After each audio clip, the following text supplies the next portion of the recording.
A winged victory for the Sullen is the name of ambient, post-rock and modern classical duo Dustin O'Halloran and Adam Wiltsey. In this Ninja Tune podcast, Adam sits down at Rough Trade East with music journalist and broadcasting legend Marianne Hobbs. They discuss everything from winning Wimbledon, the influence of John Peel, to playing the BBC Proms with Niels Frahm. An extra special Q&A also features an inquisitive Marina Abramovich in the audience. A winged victory for the Sullen have previously released on Erased Tapes and Cranky. Their new record, The Undivided Five, is out now on Ninja Tune. If you enjoy this episode, don't forget to subscribe to the podcast.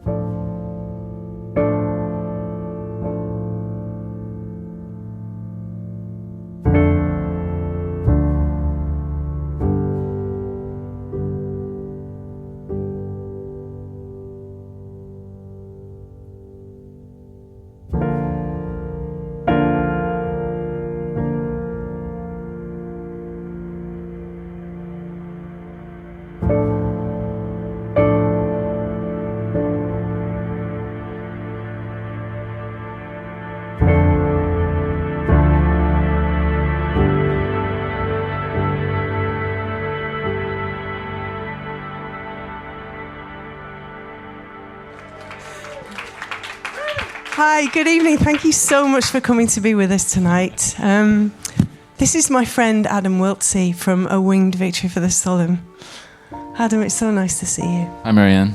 We thought we'd just have a bit of fun up here tonight, actually, and I wanted to talk to Adam to begin with about his childhood, because I suddenly realised this is a man that I've made a BBC prom with at the Royal Albert Hall in London, and I've got absolutely no idea where he actually began and how music came into his life. So that would be my first question to you, Adam, tonight. My musical background starts quite late. So I was born to a pretty average middle-class family in New York City in the late 60s, and my godfather won Wimbledon in 1963, so I really come from a sports background. I wanted to be a professional tennis player when I was growing up. So in 1963, everyone knows what Wimbledon is, right? Yeah. Okay, so Wimbledon back in '63, it was an amateur event. You didn't get if you won the event, you didn't get any money. You just got a gift certificate to Harrods. I'm not kidding. You just got the props. I'm completely serious. So Chuck, my McKinley, my godfather, and my father were going to university at the time. And they decided, he said, there's just no money in tennis, so I guess I'm going to have to be a stockbroker because he studied business. So they moved to New York City and they became stockbrokers, because that was the only way to make money. So this was my upbringing. It was sports related. So I wanted to, when I was 5 years old, I started really intensely into tennis until I was probably 13, 14, and I burned out. And around this time, I bought a shortwave radio, and I used to listen to, as anyone does, you're just exploring the world and seeing what's out there. And I used to catch the BBC, what do you call it? John Peel. No, yeah, well, John Peel, obviously, but you call it the World Service. Yeah. They used to be able to come in and out. And I don't know if it was public stations in America that would show it, but there were some old Peel shows that we used to be able to pick up. And it was the first time I remember hearing, so this would have been 83, 84, hearing, I remember this one show, and it was the first time I heard Echo and the Bunnymen, Ocean Rain, and then it was followed by like Adrian Sherwood, On You Sound. And as a young child, it was, I was just, my head just went, I didn't think you could play those two. I didn't even know what the music was, but this eclectic thing, which is now part of making a playlist, making a beautiful piece of long form music for an audience to listen to.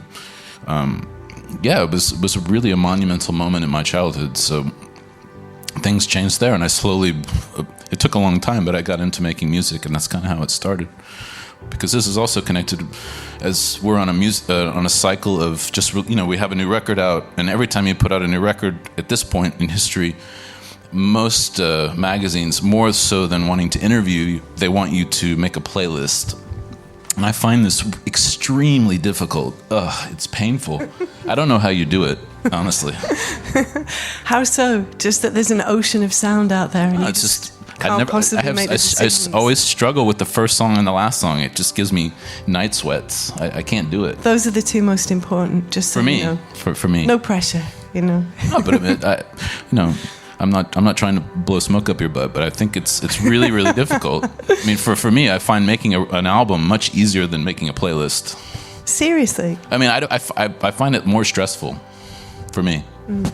So beyond discovering the notion that two extraordinary records can sit alongside one another on John Peel's show, what happened next for you? Well, so then my parents split up, and then I moved to Santa Fe, New Mexico with my father. And then, I went to high school. And then moved to Austin, Texas to go to university. And this is sort of when I started making, this is when Stars of the Lid started. This would have been like 93.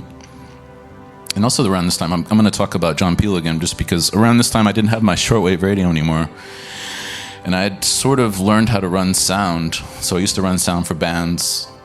And King Coffee from the Butthole Surfers, who was a friend of mine, he had a label called the Trans Syndicate. And I used to record some of the bands, but at the time, King I don't know where he was getting them, but he was recording Peel shows and would give them to me on cassette because he knew I liked it. And it was like, I guess this would have been 94. The first Stars of the Lid record, Music for Nitrous Oxide, came out, and he gave me a cassette, and I still have it, of John Peel playing the Stars of the Lid record and talking about it. And it was just an incredible moment. It's probably, for me, the most happy moment I've ever had in music.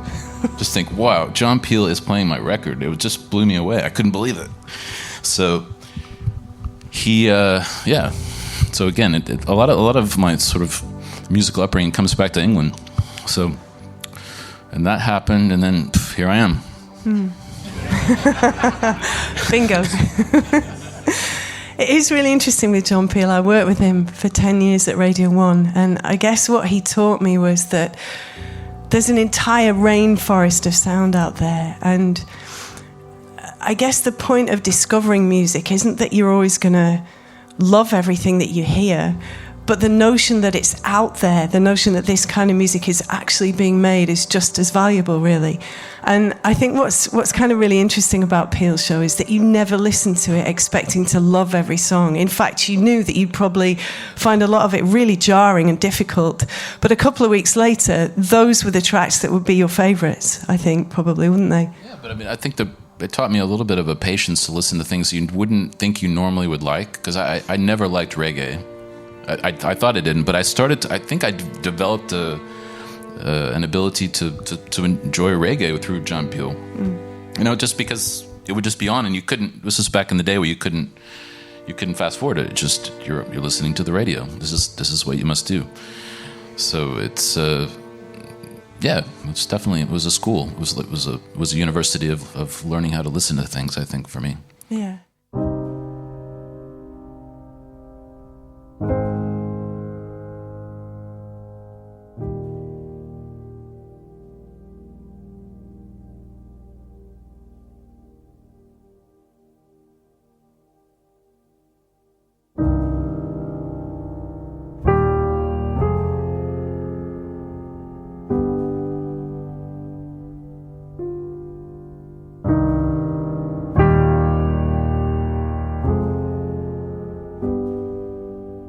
I want to talk to you a bit about greatest moments in life.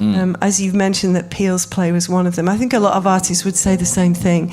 To get that kind of validation from a DJ like John Peel in any one of the decades that he was broadcasting on Radio 1. I mean, that was the moment at which you'd really, truly arrived, probably, wasn't it? I suppose. Yeah, I suppose. I mean, definitely, because I'd listened to him for many years before that, but and also just developed a sort of musical taste through some of the things. Adrian Scher with Dawn You Sound was also another one that just, something he played that I'd never heard before, and then I really got into it, and just, it was just like this weird world opened up, and just, oh my God, what is this, as a child, you know how that is, it's important. Yeah. It's an education, so, yeah, and so it's all part of, these little things that happen in life, these stepping stones, and you can't forget the beginning because it's completely connected. Yeah, it is. The reason that I know Adam so well, I guess, is because we did a prom together for the BBC in 2015, and we did it at the Royal Albert Hall in London, and it was a very major event. We played with Nils Frahm, a winged victory for the Sullen played, and Wayne McGregor brought a group of his beautiful dancers. And what was kind of interesting about that night for me was that the BBC perceived it as a very serious risk that they were undertaking. I think they thought they'd sell maybe 3 tickets at a push, And it was characterised as the great outlier of all of the proms that year. And actually what happened was that it became the fastest selling prom of the year the second those tickets went on sale. And in spite of the fact that there was a tube strike that night and it was almost impossible to move around in London, and the road crew at the Royal Albert Hall destroyed 2 of Nils Frahm's vintage Buchla synthesizers, I would still say that prom, that moment, was the best night, the greatest night of my life on earth. And I have to thank you for that, Adam. Oh, no, it was a lovely night. What? It was.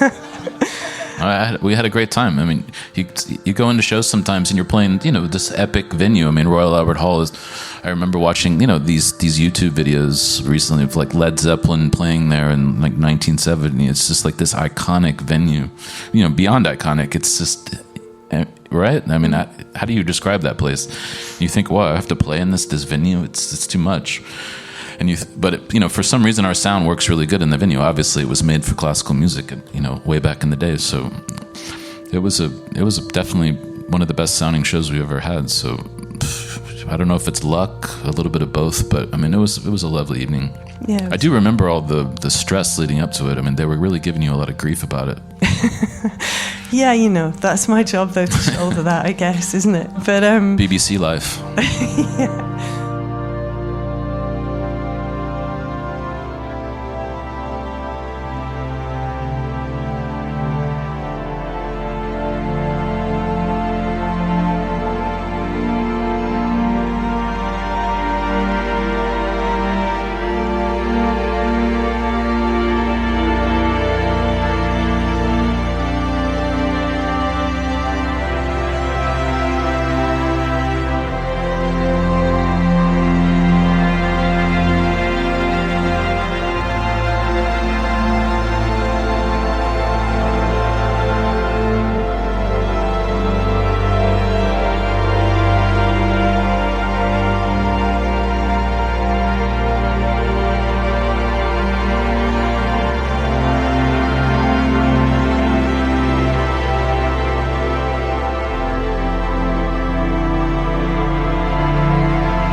One of the reasons that I mention this, not only was it the greatest night of my life on earth, but something happened at the epicenter of that performance that kind of leads on to the conversation that we're going to have about Adam's new record.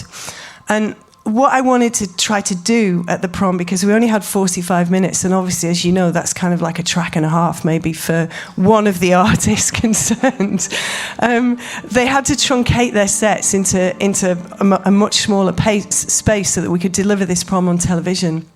And what I thought might work really well is that we didn't have any interruption and we made it quite an immersive experience, was that we created an element in the center where Winged were completing their set, Wayne's dancers were on the stage, and Nils Frahm came in and began to play along with Winged before his set began. So we had this beautiful swirling centerpiece with all of the artists performing together. What was really interesting about that was Nils just wanted to improvise, Nils Frahm. He was really happy to just go with the moment. But Winged were very, very conscious of the fact that this was being broadcast live on BBC television and across 3 different radio networks and 5 digital platforms. So you didn't really want to take any risks at that point, did you? No. Well, maybe it's just habits. Hang-ups need company. So we wrote music out, and then so we had a little we had a disagreement, but it worked out. Yeah. Dustin told me a brilliant thing in the aftermath. He told me that he wrote a matrix of different parts so that all of the players on stage, of whom there were many, there were also a brass section with a Winged Victory of the Sullen, could choose any part in that moment and play it, and all of it would work simultaneously together. So that also gave Nils the freedom that he wanted for the improvisational element. But I wanted to mention this just because you told me that you've been jamming recently for the first time. Not for the first time, but on occasion we do a little bit. Yeah, which is kind of quite out of character for you, isn't it? Well, no, it's everyone does it, but just do it more secretly. You don't want to admit to it. I don't know. It's fine. We're writing music, and we're playing with keyboards, and everyone does it. What is the balance? What is writing music? What is jamming? I don't know. Who cares? It's you're just making a record, but you need to create a sort of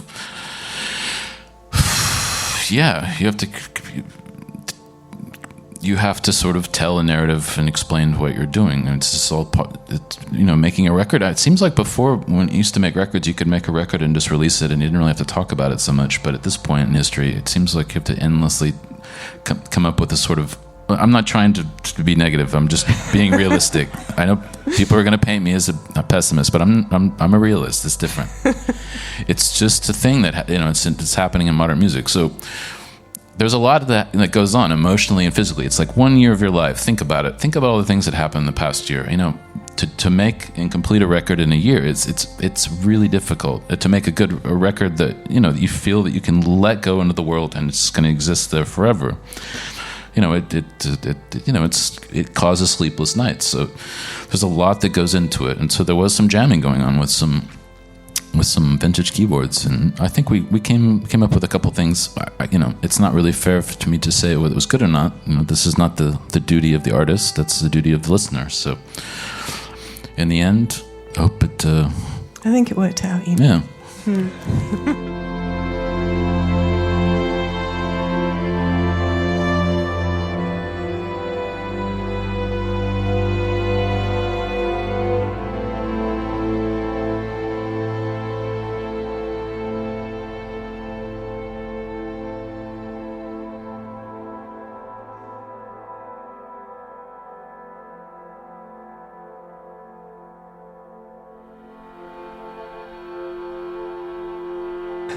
Tell me about your relationship with Dustin.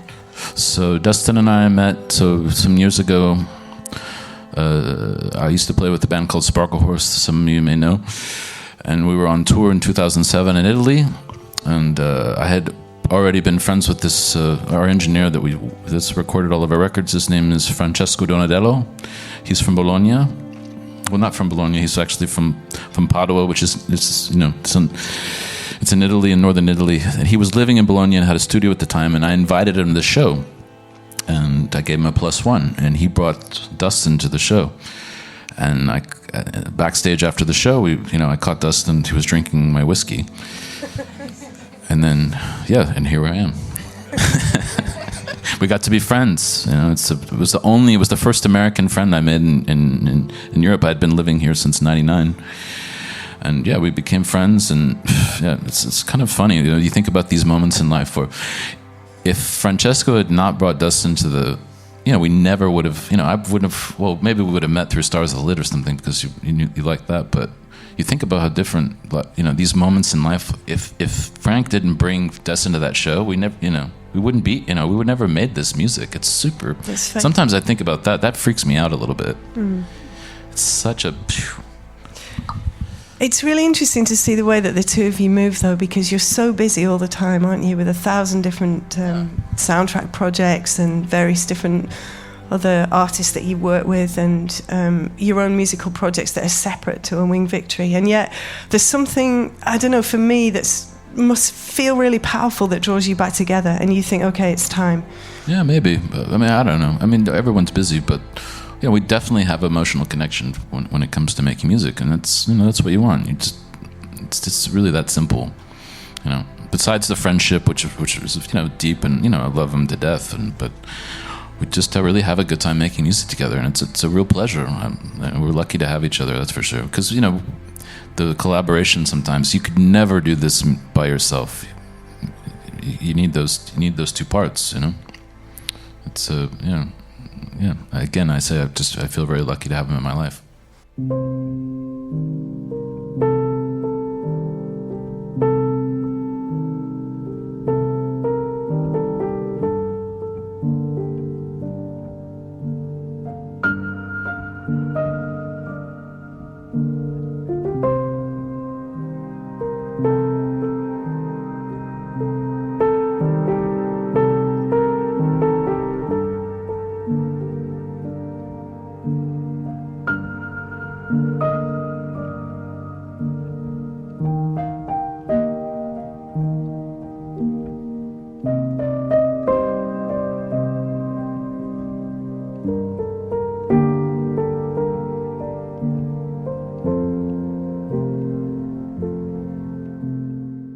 I looked at a beautiful video that you'd made online just yesterday, actually, showing some of the locations that you've traveled to make this record. Tell me about that decision. Why did you decide to kind of take it, I suppose, the record out as a journey? Well, it's also coming back to the first record, because the first record, we didn't exist. We were just two friends making some art together. And in the first record, we decided we wanted to get out of our home studios and do a little bit of traveling, go to some exotic locations. We went to Italy, and I live in Brussels.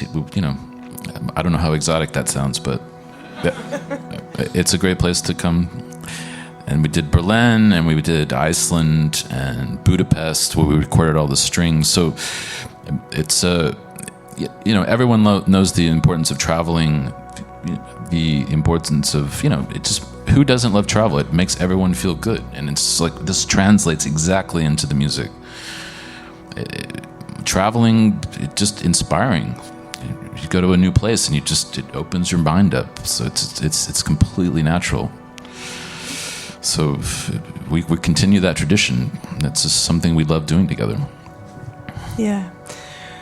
Do you find that there's a quality of the actual space, I suppose, that you've recorded in that is somehow imbued within the sound? Yeah, I mean, a little bit, I'm sure. I mean, it's also connected with what I was just saying of just being in this, beautiful space. And I mean, some of the spaces, one of the space, for example, the church next to my apartment in Brussels. I mean, that's, something I see all the time, but it also has this very specific sound and space. And it's a very inspiring place to we've played concerts there. And so, but yes.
Tell us about the title, The Undivided Five. What does that mean? Yeah, I don't know. So it's a little bit connected to sort of the harmonic fifth, this chord that we always seem to sort of fall back into this.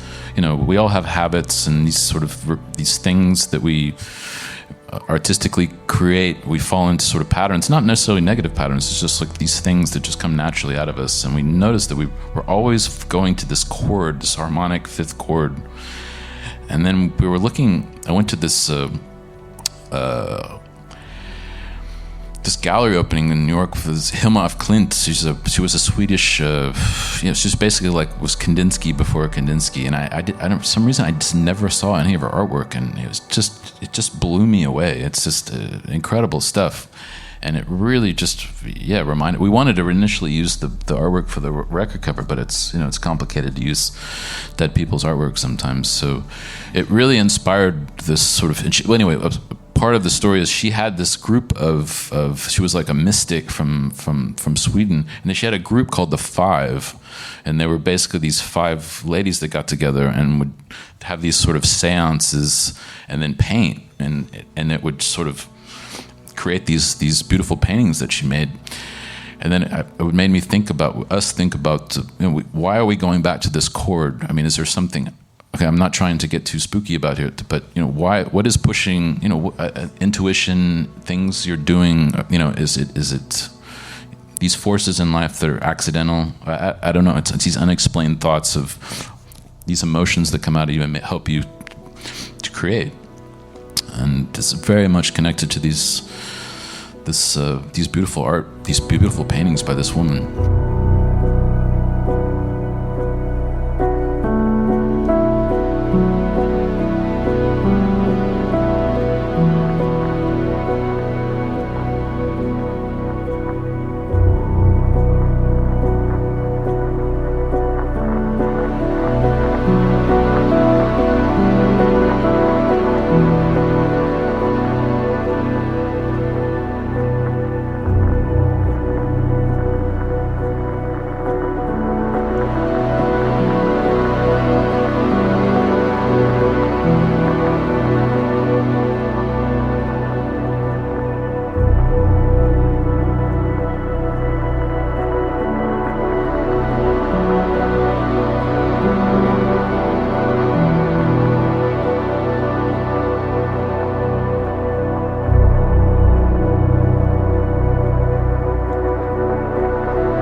I don't know how everybody else feels in the space tonight, but when I listen to the music of A Winged Victory for the Sullen, I find that there's a kind of magical space in the sound, almost a space that lies between the notes that you can just slide into, you can inhabit that space.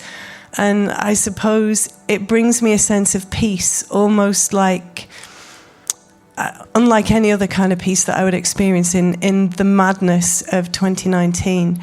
And I wonder if that's something that's kind of conscious that you and Dustin are thinking about when you're making music. You're thinking about space. I mean, I think the space is something it comes back from the beginning for me. It's always been inherent in my music, the slowing down, the feeling of everything being in slow motion. This goes way back, and this also goes back to our beginning when the first time we worked together. When I started pushing the tempo to just turn the knob back, and so we were just creating these new spaces, and it's just something I'm drawn to. I think the world is always pushing, looking at most of the music they sell here. It's music to get up to. It's music to. Everyone wants to get up. Everyone's ready to. I mean, look, London. It's insane. For me, I'm the opposite. I've always just. I just want to slow down. I don't know though. I feel like all of us need it, don't we? in the kind of the cultural environment, I suppose the social political environment that we find ourselves in 2019, we need to find that place where we can just let go, and it's so incredibly difficult to do that, and yet I feel always your music takes me there, you know. Thank you. I mean, London definitely, you know, not the easiest place to slow down, but you know, there's still some nice parks here. Shoreditch, maybe not so much. Yeah. Why did you cut all your hair off? Well, you know, we all need changes, right? I have to say, your hair looks great. I love your hair. Actually, we were talking. Sorry, we're friends in real life too. So, I was encouraging her to shave her head like me, so we could be like twins and walk around town. But so you're close. You're getting closer. Well, it's November and it's like 5 degrees outside, but I would consider it in the springtime. Yeah. Yes. Yeah, but when Adam walked in to see me at Manchester International Festival, we were both working there in the summer, and we should talk about that piece actually. But he walked in with a bald head, and I thought, yeah, that's always usually symbolic of something that's fresh, that's changing, that's new, isn't it? But you haven't grown it back. It feels good. It looks good. Thank you. Should we talk about the theatre piece that you did at Manchester International Festival? Well, it was my first time at Manchester. It was a beautiful. I mean, actually, the organization was great, and the Mayfield Depot and everything was fantastic. So, yeah, we did a score to the 59 Productions people who did the Olympics.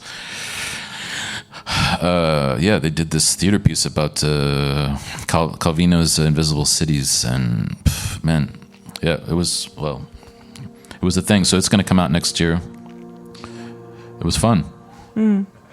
It was very complex. There were sort of theatrical elements, there were musical elements. Sure. The staging was really profound, wasn't it? Yeah, the staging was good. All of the lighting. It was a proper theater piece.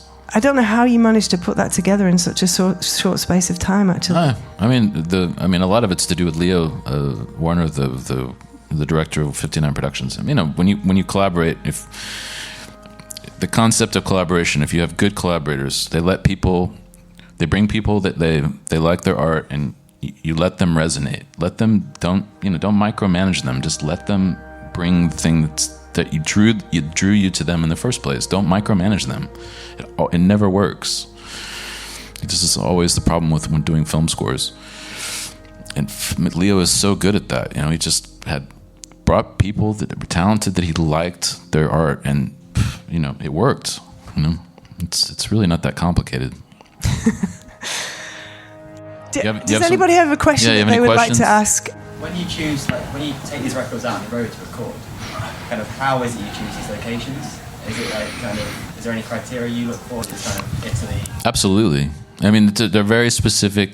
They're either connected with an instrument. Like Italy, they have this piano. It's a Fazioli. It's this very specific Italian piano that we love. This particular one piano in this weird studio. It just sounds so good, and it's the piano you hear on the new record.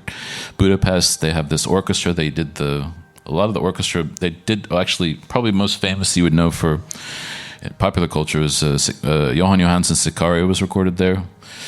They're just this fantastic Hungarian orchestra. They're so good, and so we did all the string recording there. So definitely there's definitely specific artistic connections with all the spaces for sure.